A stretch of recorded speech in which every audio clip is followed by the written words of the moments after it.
The alarm hit my ear 3 seconds before I was fully awake, and by the 4th second I already knew someone was going to lose their career over this. My name is Ellen Marsh, and at the time this happened, I was the only human working inside the Interspecies Classification Bureau. Not the only human in the building, the only human in the entire organization. Out of 9,000 employees across 400 member species, I was the one who got to explain my own planet to everyone else, whether they wanted to hear it or not. That morning, they did not want to hear it. They needed to. I ran down the corridor still holding one shoe, because the message that pulled me out of sleep did not say emergency. It said something worse. It said unknown result. Please advise immediately. Human liaison required. The Bureau does not send that message for weather patterns. It sends that message when a machine looks at data and cannot make sense of what it is seeing. The survey room was already full when I got there. 6 species stood around a central display, and every single one of them had gone quiet in that specific way that only happens when something breaks a rule nobody thought could be broken. A Velkarn engineer named Osu was pressed so close to the display that his breathing fogged the glass. A pair of Threnel twins stood frozen mid-argument, mouths still open, forgetting to finish their sentence. I looked at the screen and understood why. It was Earth, my planet. Sol 3, third rock from a yellow star, the place I grew up climbing trees and getting sunburned and complaining about traffic. The Bureau's classification drone had been sent there weeks earlier on a routine survey, the same kind it performed on thousands of worlds. Every world in the galaxy gets rated. Class 1 is soft and safe, gentle gravity, mild weather, oceans that behave themselves. Class 12 is the edge of the scale, worlds so violent that nothing complex has ever been found alive on them, just microbes clinging to cracks in rock, waiting to die.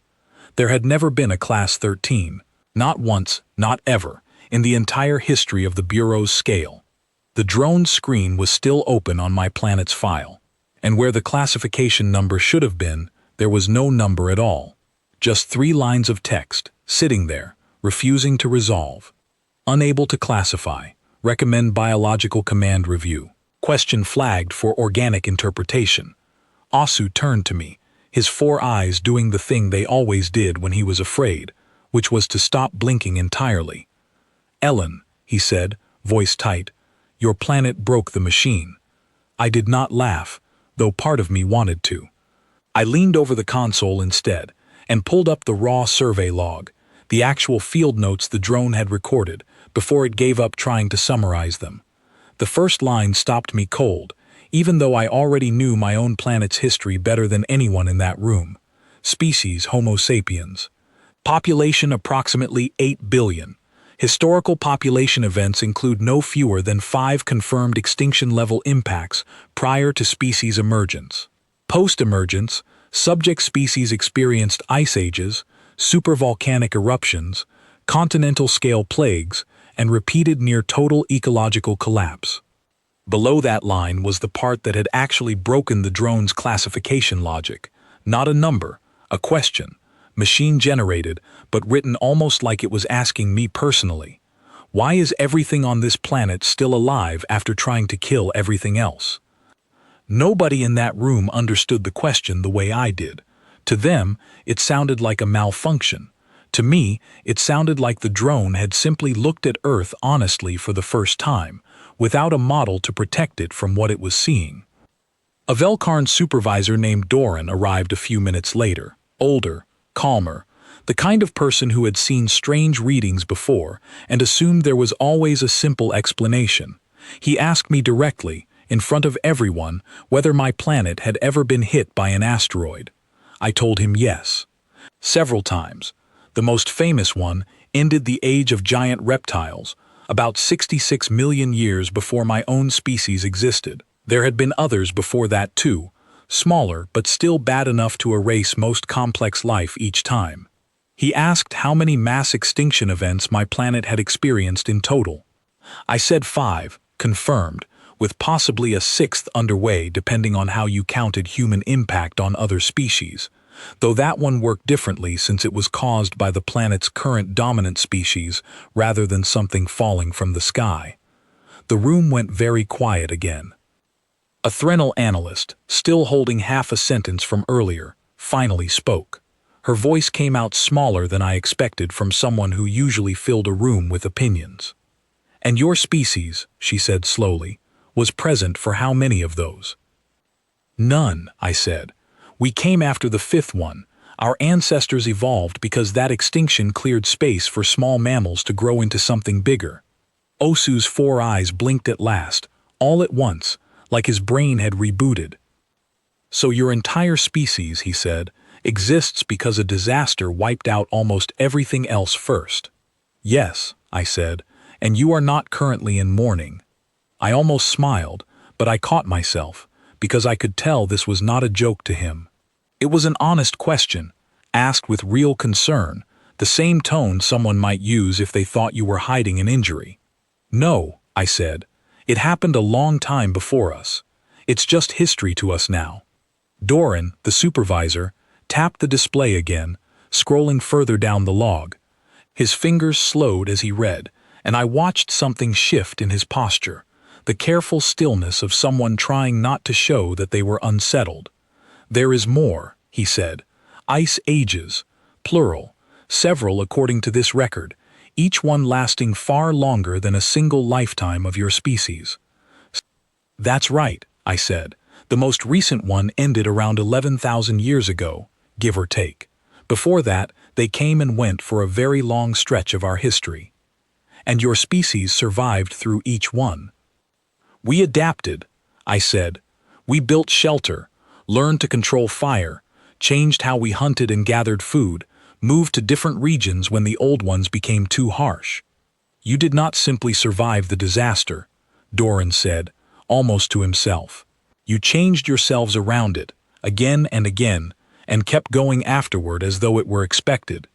I did not have a clever answer for that, because he was right, and hearing it said back to me like that made something in my chest tighten in a way I had not expected. I had grown up thinking of these events as chapters in a textbook.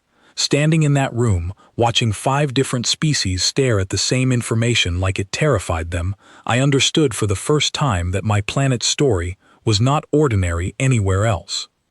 The drone's flagged question stayed open on the screen the entire time we talked, unanswered, blinking gently at the bottom corner like it was waiting for someone to finally give it something that made sense.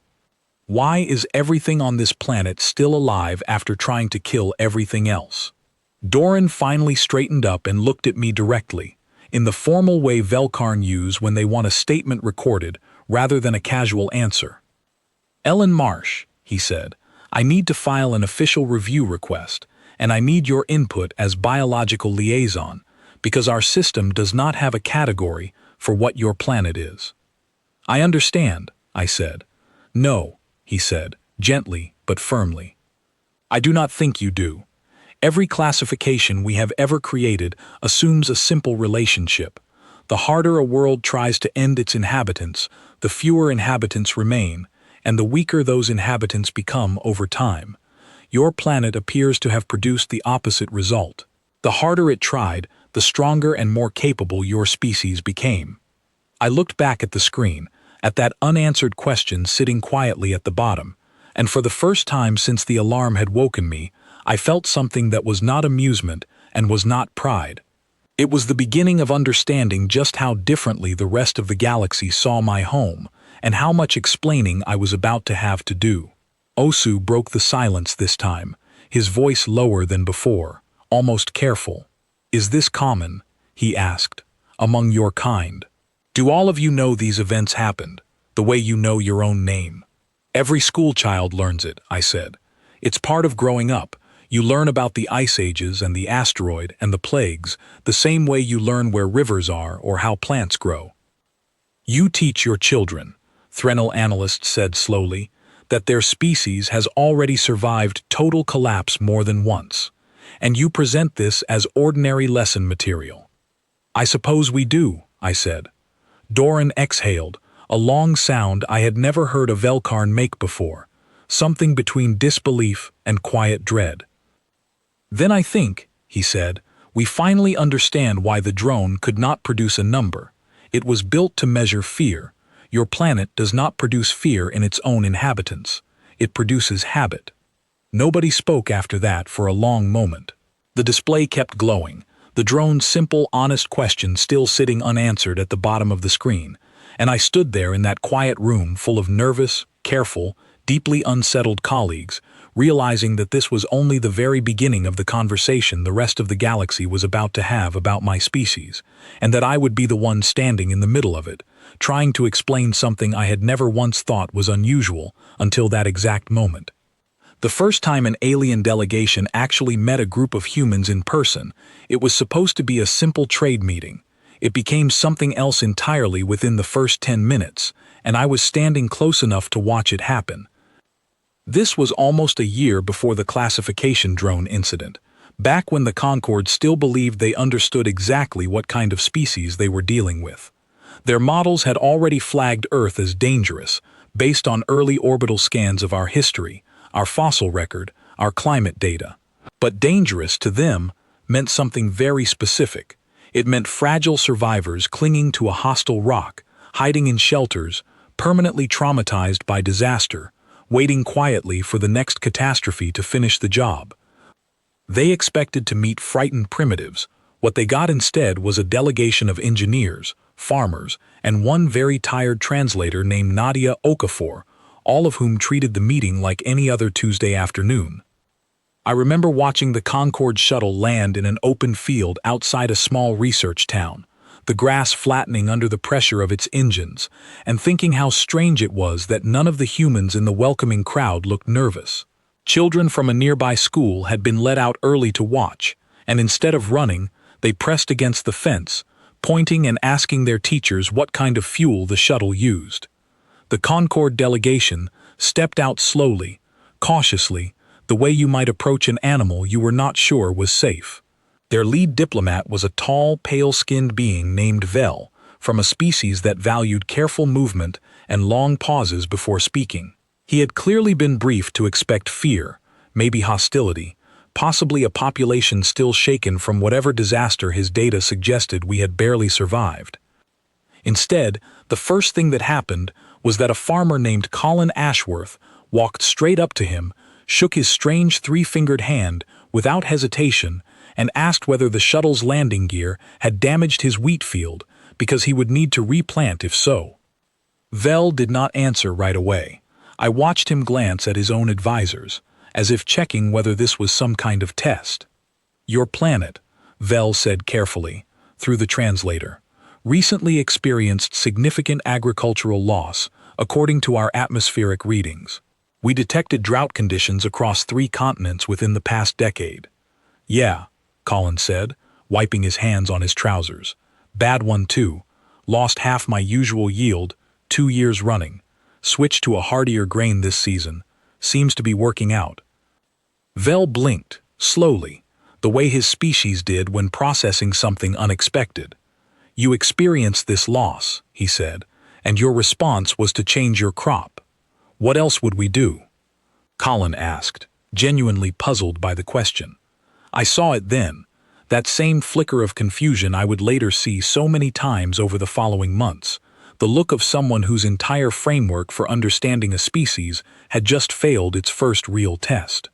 The formal meeting was held in a converted community hall, tables pushed together, tea served in mismatched cups because nobody had thought to buy matching ones for an alien diplomatic visit. Nadia translated for most of it, occasionally rolling her eyes when the Concorde side asked a question they had clearly already asked 3 different ways. At one point, a Concorde scientist named Ayeth, small and quick-moving, with skin that shifted color slightly depending on her mood, asked the assembled humans a question that was meant to be simple. "How does your species cope," she asked, "with the constant threat of natural disaster on your world?" There was a pause, not because the humans were frightened, but because nobody quite understood what kind of answer she was looking for. Finally, a retired meteorologist named Grace Pemberton spoke up. "We build stronger buildings," she said.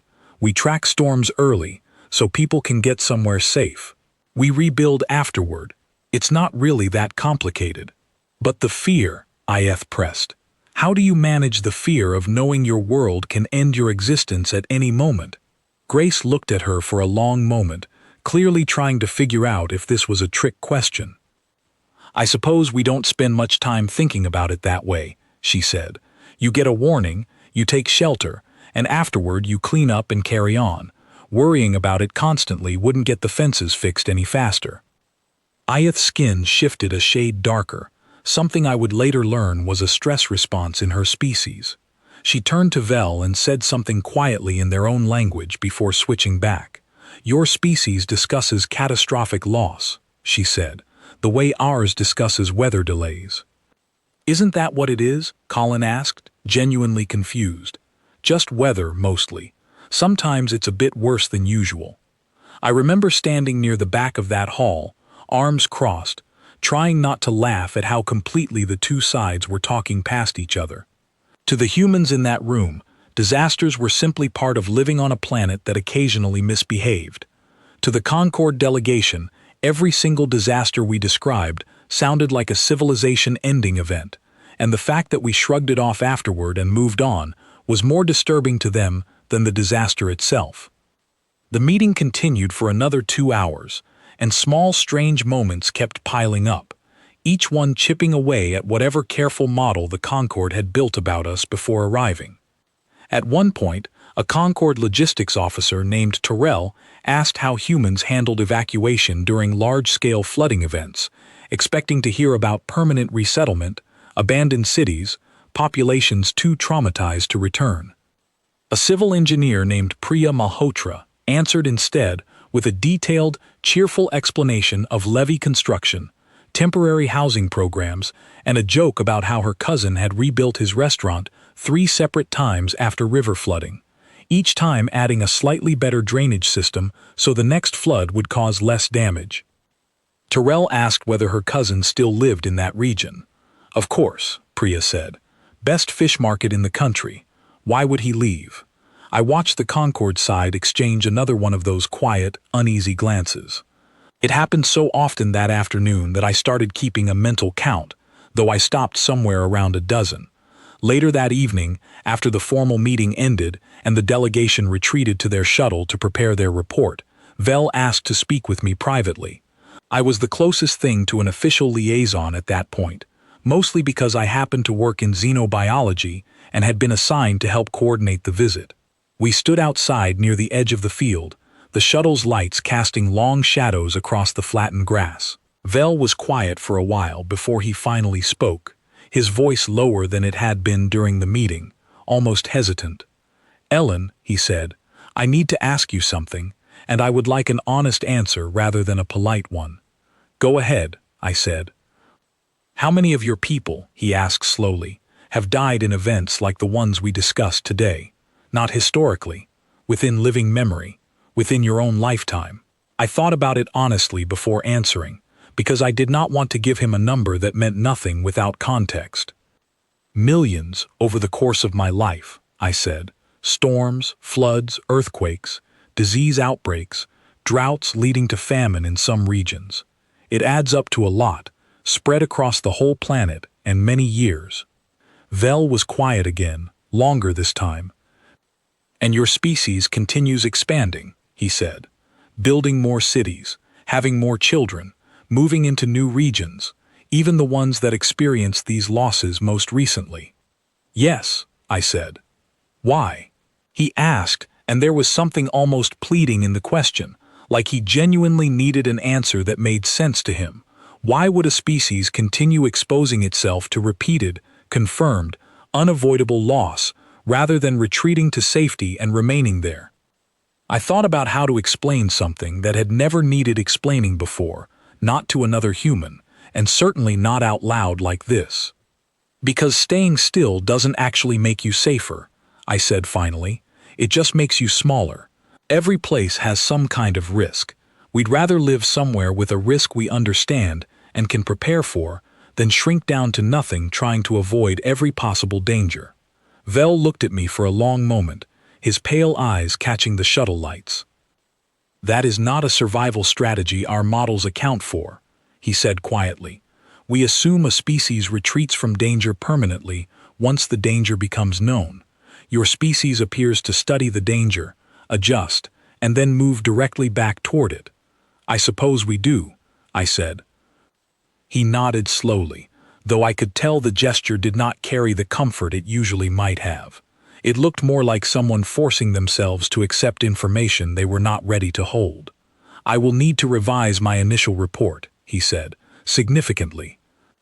Before he turned to board the shuttle, he paused once more, glancing back toward the community hall where the lights were still on, where I could hear faint laughter drifting out into the evening air, humans cleaning up mismatched teacups and folding tables like nothing unusual had happened that day at all. "How many of your species," he asked quietly, almost to himself rather than to me, "have simply died throughout your history and you kept going anyway?" I did not have an exact number, and I do not think he expected one. I think he already understood, standing there in that quiet field, that whatever answer I gave would only confirm something he had already started to suspect, something that would follow the Concorde's understanding of my planet for a very long time afterward. That the true danger of my species was never going to be found in our weapons, or our cities, or our technology. It was going to be found in the simple, quiet, unshakable fact that no matter how many times our world tried to end us, we always came back. 6 months after that field meeting, I was called into a formal session at Concorde Central, the massive orbital station where every major species sent representatives to decide how the galaxy would treat newly discovered worlds. I had never been inside the main chamber before. It was a wide circular room with tiered seating rising up on all sides, built to hold delegates from dozens of species at once, each seat fitted with equipment suited to whatever body sat there. I was the only human in that entire chamber, and I remember feeling every single one of those eyes, or sensor clusters, or whatever each species used to see, turning toward me the moment I walked through the door. The session had been called specifically to address what the Bureau was now calling the Sol 3 anomaly, my planet. Officially still unclassified, months after the drone had first failed to produce a number, because nobody could agree on how to explain what they were seeing in our historical record. A senior researcher named Halden Voss, no relation to me despite the coincidence in our names, opened the session. He was Velkarn like Doran, older, with the kind of steady presence that made rooms quiet just by him stepping forward. "We have reviewed the classification system extensively over the past several months," he began, "and I believe we finally understand why it failed for this world. It is not because the system is broken, it is because we built it around the wrong question." He brought up a large display behind him, showing the original scale, classes 1 through 12, each with a short description. Class 1 worlds, gentle and stable. Class 12 worlds, violently unstable, capable of supporting only the simplest life, clinging to survival in isolated pockets. "This entire scale," Halden said, "measures one thing: how hostile is the environment. It assumes a simple relationship. The more hostile the world, the less capable its life becomes, because hostile worlds crush complexity before it can develop. This has held true for every single world we have ever surveyed. Until now." He switched the display, and Earth's data filled the screen, the same data I had first seen months earlier in that survey room, except now laid out in full, formatted for the entire chamber to study together. Sol 3 experienced 5 confirmed extinction-level events before its current dominant species even existed, Halden said. Multiple ice ages, supervolcanic eruptions capable of altering climate for years at a time, regular seismic activity strong enough to level cities, repeated, widespread disease outbreaks, some of which eliminated significant portions of the population within a single generation. He paused, letting the numbers settle over the chamber. "By every measure our scale uses," he continued, "this world should produce nothing more advanced than resilient microbial life. And yet it has produced a technological civilization of 8 billion individuals, currently expanding its presence rather than retreating from it." A delegate from a species called the Marn, small and quick to speak, raised a limb to interrupt. "Perhaps the data is flawed," she said. "Perhaps the survey drone made an error." We considered that, Halden said. We sent 3 additional survey teams, independent of the first, along with a full historical review conducted with the cooperation of human researchers, including Dr. Marsh, who I believe is present today. Every eye in the chamber turned to me again. I stood, because it seemed like the moment required it, though my legs did not feel entirely steady. The data is accurate, I said. If anything, it understates things. Our written history only goes back a few thousand years in detail. Everything before that, the ice ages, the earlier plagues, the climate shifts, we know about through indirect evidence, ice cores, fossil records, geological layers. There is likely a great deal we still don't fully understand about how difficult our early history actually was. A representative from a species called the Threnal, seated near the top tier, spoke next, her voice carrying easily through the chamber's design. I would like Dr. Marsh to explain something for us directly, she said. Not the events themselves.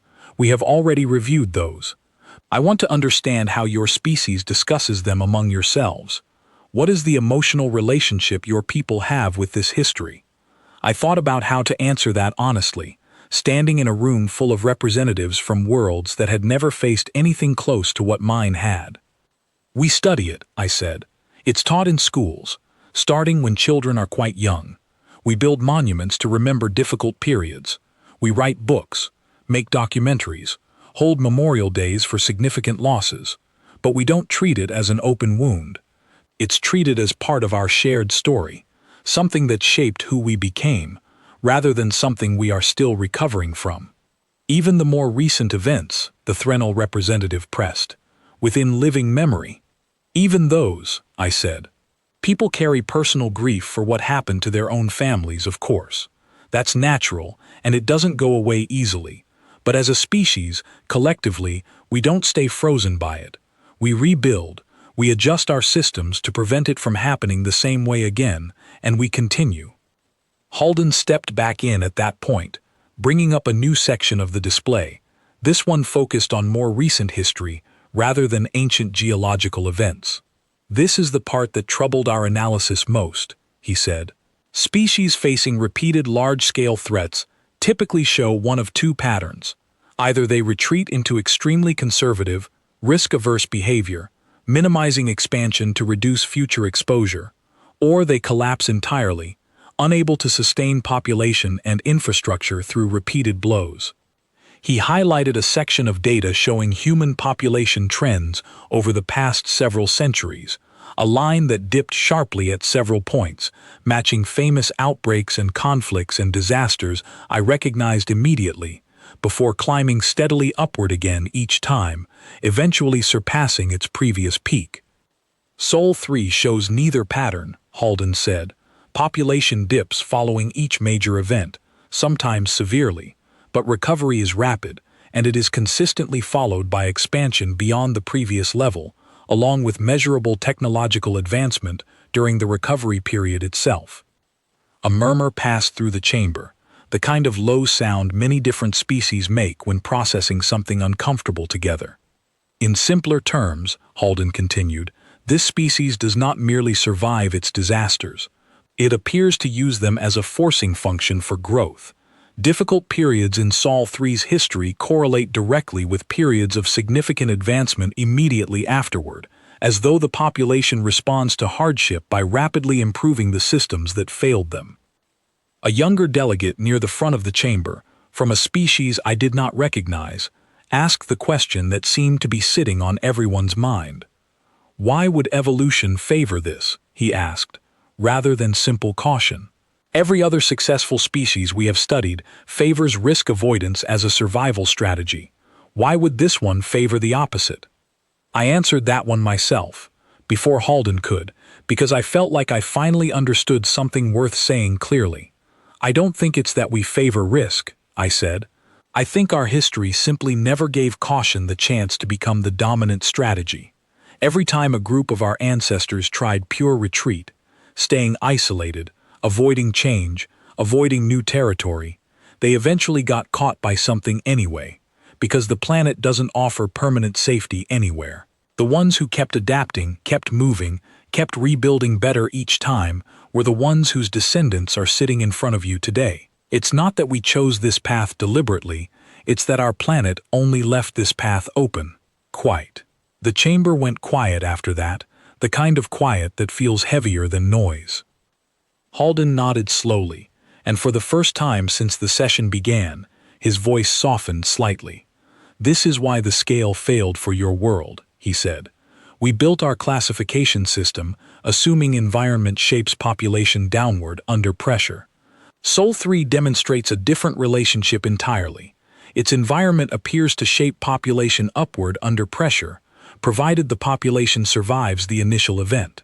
We have never observed this pattern anywhere else in surveyed space." A representative from a heavily armored species called the Gorath, seated toward the back, spoke for the first time that session, his voice low and rough. "Then the danger this world represents," he said, "has nothing to do with its environment at all." "Correct," Halden said. "It is the population itself that constitutes the danger classification," the Gorath representative continued. "Not the world they occupy, but what that world has trained them to become." Halden turned back to the display, bringing up the original classification scale one final time, Class 1 through Class 12, before adding a new line beneath it, one that had not existed in any Bureau document before that day. Class 13, reserved for worlds where repeated extinction-level pressure produces not decline, but sustained adaptive escalation in the dominant species. "I would like to note," Halden said, addressing the full chamber now rather than just me, "that this classification is not a judgment of danger in the traditional sense. Sol 3 has shown no hostile intent toward any Concord member. Their engagement with us has been open, curious, and largely cooperative." "Then why," the young delegate from earlier asked, "does this classification carry such weight? Why does simply defining this category feel like it changes everything?" Halden considered the question for a long moment before answering, and when he did, his voice carried a weight I had not heard from him before that point. "Because every other species in this chamber," he said, "including my own, would have been permanently reduced, if not extinguished entirely, by any single one of the events this species has faced repeatedly throughout its history. We are not looking at a species that got lucky once. We are looking at a species that has been tested by the harshest conditions our records have ever measured, dozens of times over, and has emerged stronger from every single instance." He looked directly at me then, and something in his expression made the weight of the entire chamber's attention feel suddenly very personal. "Dr. Marsh," he said, "I do not say this to alarm you, but I believe it needs to be said plainly for the record. Your species is not dangerous because of what you might choose to do to us. You are dangerous because of what your own history has already done to you, and because you kept walking forward regardless. That kind of resilience cannot be measured the way we measure everything else. It can only be respected, and, I will admit honestly, feared just a little." The chamber remained silent after that. No murmurs this time, no side conversations, just several dozen representatives from across known space sitting with the quiet understanding that something fundamental about how they viewed the galaxy had just shifted, and that shift had started with a small blue planet whose people had simply never learned to see themselves as anything unusual at all. The alert came through 11 minutes before the solar flare was due to hit, and by then it was already too late to evacuate the colony properly. I was not present for what happened next, but I heard the full account from a young engineer named Daniel Whitfield, one of 6 humans stationed on the Concord mining outpost orbiting a modest yellow star in a system the Marn had claimed years earlier. He told me the story months later, sitting across from me with a cup of tea he barely touched, still shaking his head slightly every few minutes as he spoke. The outpost housed just over 300 workers, mostly Marn, along with a small rotating group of human contractors brought in for their skill with radiation shielding systems, something humans had developed extensively due to certain unfortunate incidents in our own history with nuclear materials. When the flare warning came through, the station's automated systems immediately calculated survival odds and delivered them to the command deck without hesitation. the way machines do when they have no instinct to soften bad news. The shielding on the primary residential ring would fail within 4 minutes of the flare's peak intensity. Evacuation shuttles could not clear enough distance in time. The projected casualty estimate for the Marne crew, given their species' particular sensitivity to radiation exposure, sat above 90%. Daniel told me the Marne station commander, a steady, capable woman named Alira Voss, called the room to order within seconds, her voice remarkably calm given the numbers on the screen in front of her. "We evacuate what we can to the lower cargo levels," she said. "Additional shielding there may reduce exposure. It will not be enough for everyone, but it will be enough for some." It was, Daniel admitted, a reasonable plan. It was also, by his account, the plan every alien species he had ever worked alongside would have chosen in that exact moment, because it maximized survival probability given available resources and time. Nobody in that room considered it wrong. Several of the Marne crew had already begun moving toward the lower levels before Daniel spoke up. "Belay that," he said, and I remember him laughing slightly when he told me this part, because he said it felt strange even as the words left his mouth, interrupting a station commander mid-order. "We have a better option." Illyra turned to him, and Daniel described the look on her face as somewhere between confusion and quiet frustration, the look of someone who did not have time for a contractor's suggestions. "Explain quickly," she said. "The mining rig's ore processing chamber," Daniel said. "It's built from compressed metal designed to withstand direct solar exposure during extraction operations.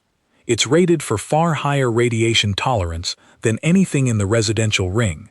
If we can get people into the processing chamber and seal the outer doors, the shielding rating alone should bring survival odds close to full recovery for everyone, not just a percentage. That chamber holds equipment, not people," Illyra said. "There is no life support routed to that section, no breathable atmosphere control, no safety restraints for organic passengers." "We don't need comfort," Daniel said. "We need 4 minutes of shielding and enough air in tanks to last that long. I can rig portable oxygen distribution from the maintenance stores in under 2 minutes if I have 3 people helping me carry tanks." Illyra hesitated, and Daniel said that hesitation, more than anything else that day, stuck with him afterward, because it was such a small thing, and yet it captured exactly what made the moment strange. She was weighing an unfamiliar plan, proposed under pressure, against a familiar plan she already trusted, even though the familiar plan meant accepting massive loss as simply the cost of survival. "You are asking 300 people to move into an industrial chamber with no dedicated safety systems," she said, "based on a modification you intend to build in the next 2 minutes. "Yes," Daniel said, "and if your modification fails, then we're no worse off than the plan you already had," Daniel said. "But if it works, everyone lives instead of some of us." I asked Daniel later why he had been so certain, and he told me honestly that he had not been certain at all. He simply could not accept the 90% casualty estimate as a number worth planning around while any other option, however difficult, remained on the table. He said it felt less like bravery and more like simple stubbornness, the kind of refusal to accept bad odds that he had grown up watching in his own family, people who fixed things that seemed unfixable simply because giving up felt worse than trying and failing. Illyra made her decision within seconds, faster than Daniel expected, and gave the order to redirect the entire station toward the processing chamber instead. What followed, according to every account I later gathered from the 5 other humans present that day, was 4 of the most chaotic and physically demanding minutes any of them had ever experienced. Daniel and 2 other human contractors, a woman named Chloe Fairbanks and a man named Ryan Ashcombe, tore through maintenance storage pulling emergency oxygen tanks meant for spacewalk repairs, rigging makeshift distribution lines using tools never designed for that purpose, while 300 Marne workers crowded into an industrial chamber built to hold machinery, not living beings. Chloe told me afterward that she had burned both hands stripping insulation from cable housing with no time to find proper tools, and had not noticed the injury at all until nearly 20 minutes after the flare had passed, because her attention had been entirely fixed on getting enough tanks connected before the doors needed to seal. Ryan, meanwhile, had personally carried an elderly Marn worker who could not move quickly enough on his own, slinging the smaller alien over one shoulder and running the final stretch of corridor while shouting for people to keep moving. Keep moving, we have time if we keep moving. The chamber doors sealed with 11 seconds to spare before the flare's peak intensity struck the station. Daniel described the 4 minutes that followed as the longest of his life, crouched in the dark alongside 300 frightened workers, listening to the chamber's structure groan under radiation levels far beyond anything it had been designed to filter comfortably, though well within what its rating could survive. Nobody spoke much. A few of the Marn workers held on to each other. Daniel said he spent the entire time checking his makeshift oxygen lines by feel, adjusting valves in the dark, refusing to let himself think about what would happen if the modification failed.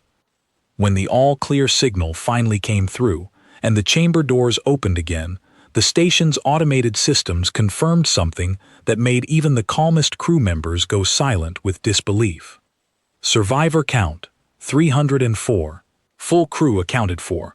Radiation exposure within survivable limits for all personnel.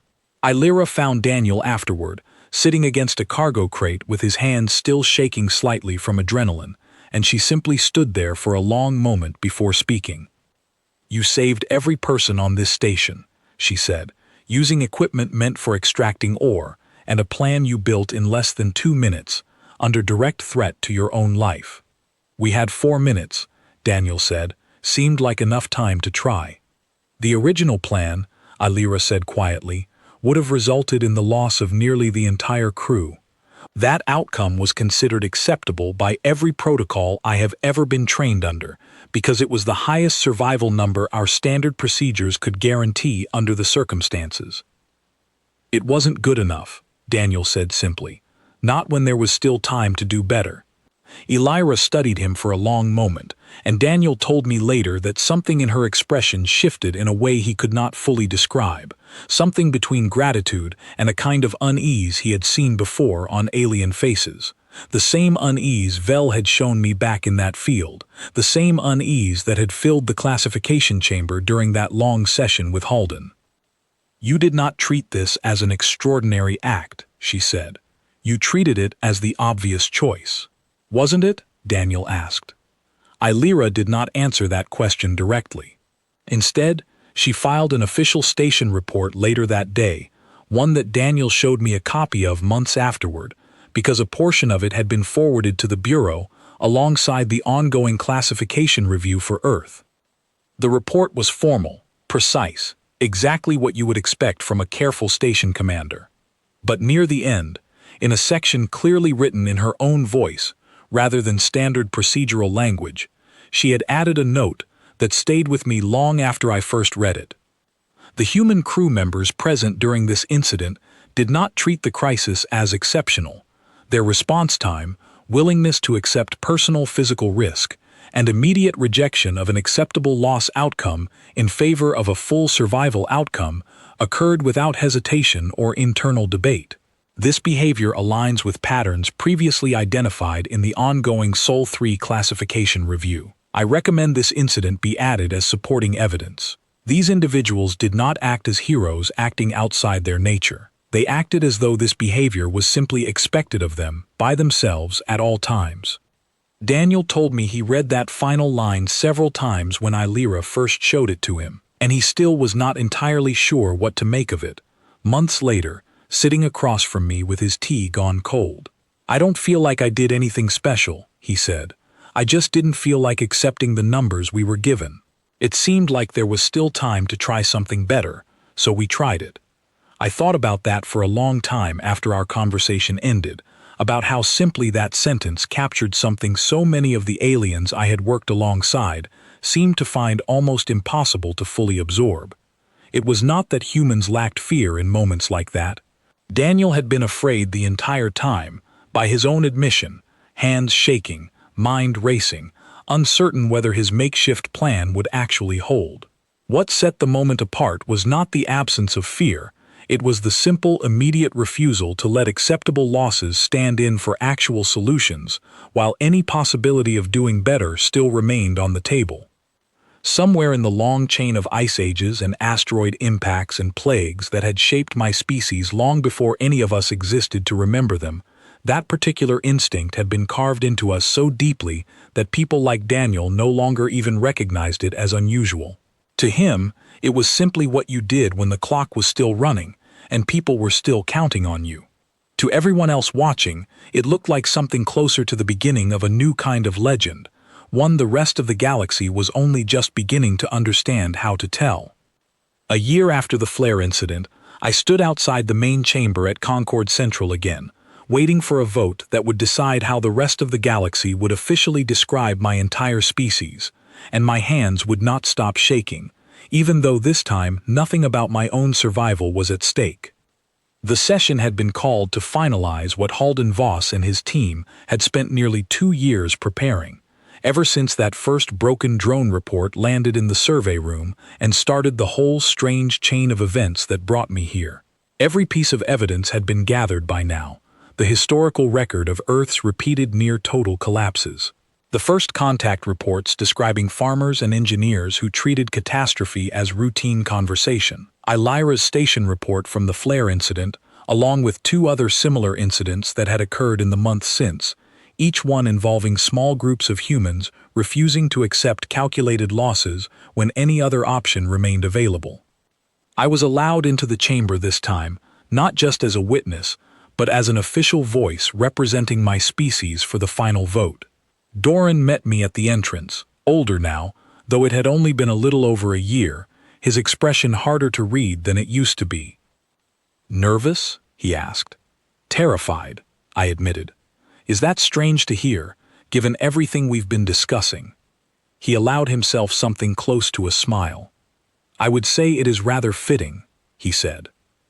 Inside, the chamber was fuller than I had ever seen it.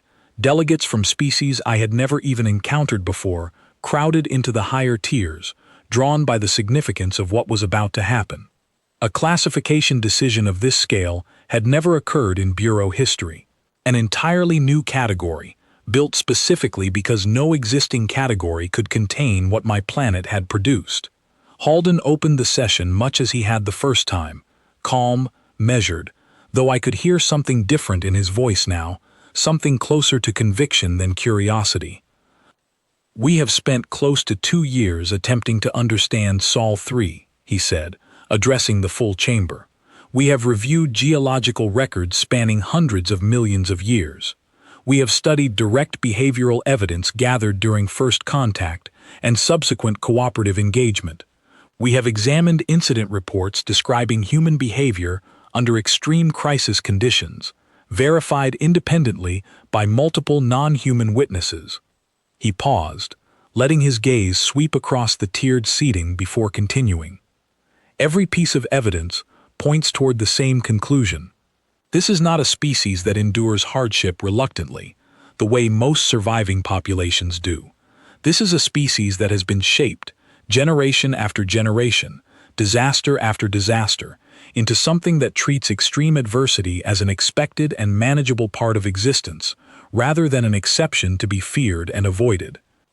A representative I did not recognize, from a small, quiet species seated near the back, raised a hand. "I would like clarification," she said, her voice soft but carrying easily through the chamber's design. "Does this classification imply hostile intent toward the Concord? Should member species view Sol 3 as a threat, requiring defensive preparation?" Halden shook his head firmly. "No," he said. "This classification measures capacity, not intention. Sol 3's dominant species has shown no pattern of aggression toward Concord members. Their engagement has been consistently cooperative, curious, and in several documented cases, directly beneficial to the survival of Concord citizens, as demonstrated in the mining outpost incident reviewed by this chamber previously." He brought up the display again, the same classification scale I had first seen scrawled with an unanswered question, Class 1 through Class 12, and now, added permanently beneath it, the new designation that had taken 2 years to properly define.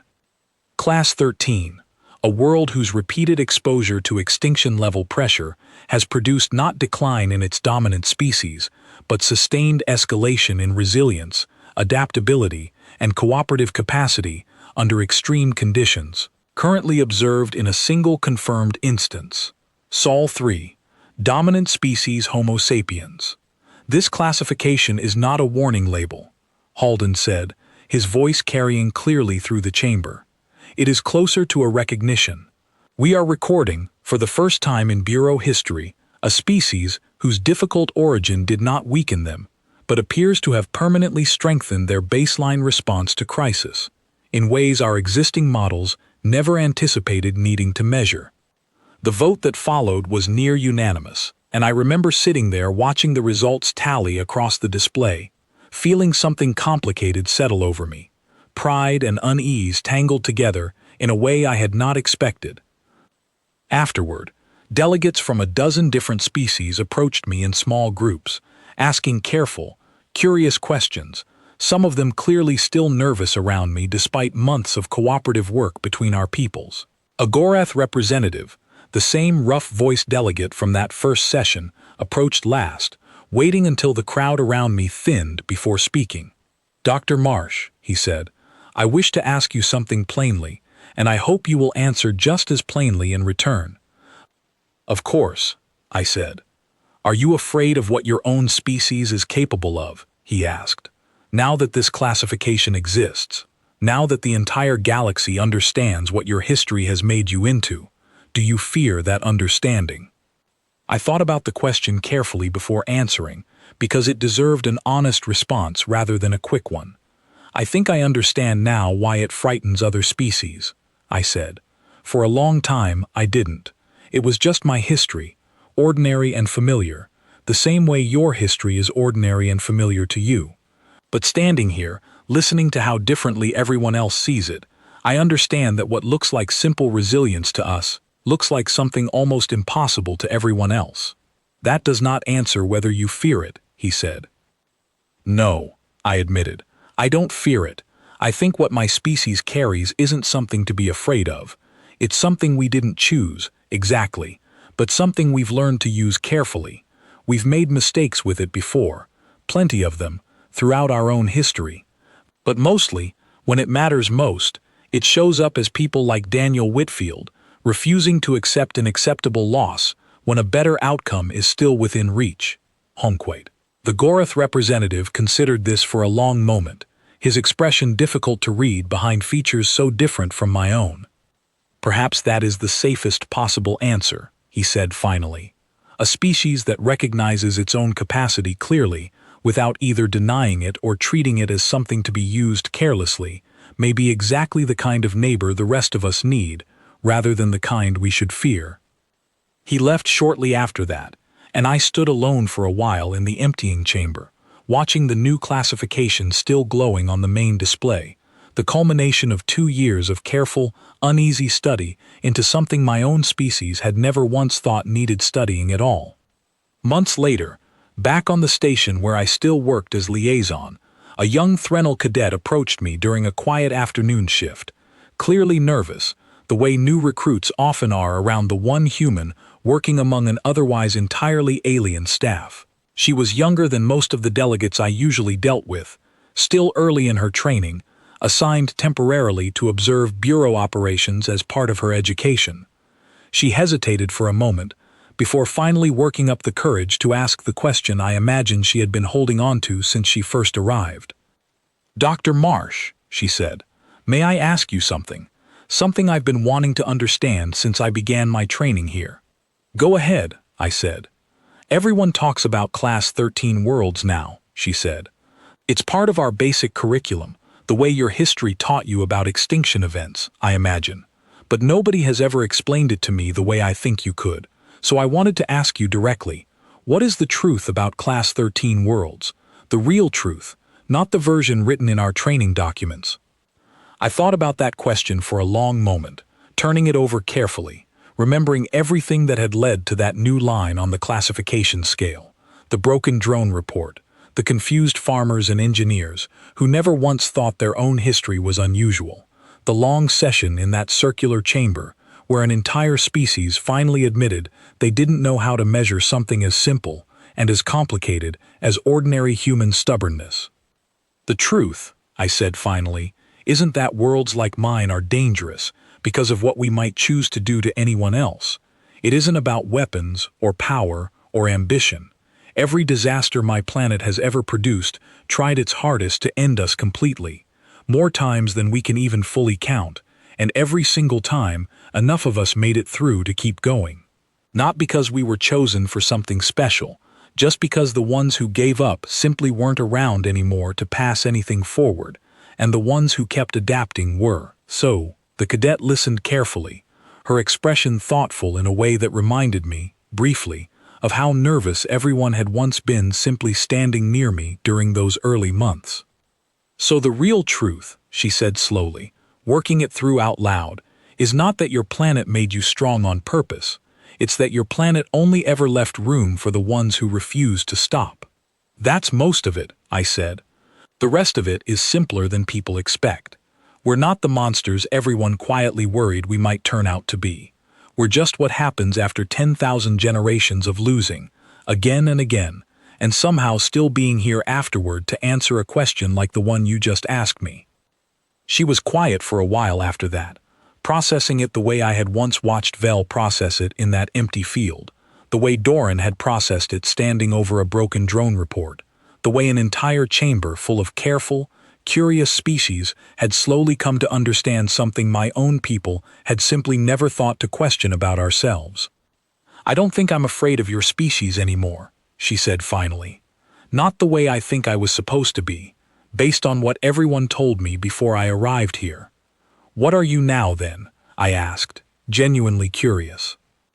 She thought about it for a moment longer before answering, her voice steady in a way that reminded me, oddly, of Daniel sitting across from me with his cold tea, still not entirely sure what to make of his own actions during those 4 impossible minutes aboard a mining station most people would never hear about. "I think I'm simply glad," she said, "that whatever kept happening to your world, it never quite managed to finish the job." I did not have a better answer than that, and I did not try to find one. I simply nodded and let the quiet settle between us, 2 very different beings from 2 very different worlds, standing together in a station orbiting neither of our homes, having finally arrived, after everything, at the same simple understanding. That the truth about worlds like mine was never something to fear in the way the rest of the galaxy had first assumed. It was something closer to a promise, quietly kept, generation after generation, whether anyone ever noticed it or not. And somewhere far behind us, back on a small blue planet still spinning through its own long, difficult, unfinished story, that promise was still being kept, the exact same way it always had been, without any need for permission, and without any intention of stopping anytime soon.